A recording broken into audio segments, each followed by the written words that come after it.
तकरीबन 1 महीना और 20 दिन, तकरीबन 2 महीने बाद 1 दिन के लिए पानी आता है। ये समझ लें कि फिर कितनी इसकी वजह से जो है लोगों को पानी की किल्लत का सामना करना पड़ा होगा। पीएमटी जिसके हवाले से आज मुझे दूसरी शिकायत मौसूल हुई, यहाँ पर पीएमटी की वजह से और दीगर मसाइल की वजह से यहाँ पर बिजली का जो मामला है, यानी कि बिजली की तरसील का मामला जो है वो बहुत ज़्यादा ख़राब है। यहाँ पर 2.5 घंटे के लिए जो है वो 4 दफ़ा जो है वो दिन में लाइट जाती है। तो अंदाज़ा लगा लें कि दिन में फिर कितने घंटे के लिए इनके पास लाइट आती होगी। और फिर उसके बाद भी ये इनका दिल नहीं भरता लोड शेडिंग कर करके कि फिर गैर एलानिया लोड शेडिंग का जो है उसका कोई हिसाब ही नहीं है, यानी कि एलानिया और गैर एलानिया लोड शेडिंग हो रही है। पता नहीं वो कौन से पाकिस्तान के खुशनसीब शहर हैं कि जिनके लिए जो था वो ऐलान किया गया था कि वहाँ पर लोड शेडिंग जो है वो बहुत कम कर दी गई है। लेकिन पता नहीं कराची इतना रेवेन्यू एक रीढ़ की हड्डी होने के बावजूद एक कहने के हद तक जो है वो एक मानने की हद तक काश के होता, लेकिन सिर्फ कहने की हद तक ही माना जाता है कि कराची जो है वो पाकिस्तान की रीढ़ की हड्डी है। हालांकि हकीकतन कराची जितना रेवेन्यू देता है इसके बाद कोई बात करने की गुंजाइश नहीं रहती, लेकिन फिर भी कराची सबसे ज़्यादा सफ़र करने वाले शहरों में से बल्कि सबसे बड़ा शहर बन चुका है।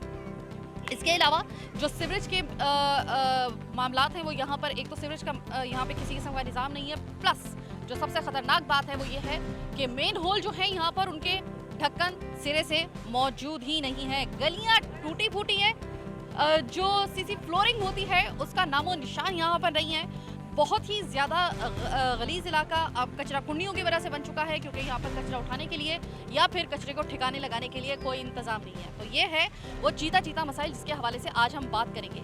लेकिन हम बात तो अहले इलाका से करेंगे, लेकिन आज हमारे साथ मौजूद होंगे इस प्रोग्राम में खुसूसी तौर पे हाफिज़ मोहम्मद नईम शमुज़ई साहब, साबिक MPA हैं JUI की जानिब से सिंध असम्बली के।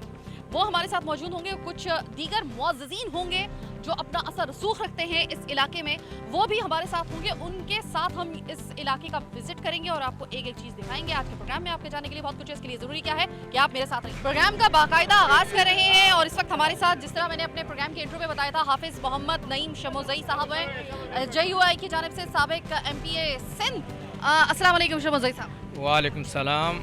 सबसे पहले तो आपका शुक्रिया, आपने हमें बुलाया अपने मसाइल बताने के लिए। मुझे जब मैं आई थी इस इलाके में, सबसे पहले जो मैंने चीज़ देखी थी और मैंने नोट की थी, मुझे नहीं लगता कि कभी ज़िंदगी में मैंने यहाँ पर मतलब मेरा तो आना जाना ही यहाँ पर जो है वो चीता सिर्फ मामलात की वजह से और इश्यूज़ की वजह से होता है। आप तो यहाँ पे रहते हैं, कभी मुझे नहीं लगता कि आपने भी ज़िंदगी में इस जगह की सीसी फ्लोरिंग होती हुई देखी होगी। जिस तरीके से ये सड़कों का हाल और गलियों का हाल है, सीसी फ्लोरिंग कभी हुई?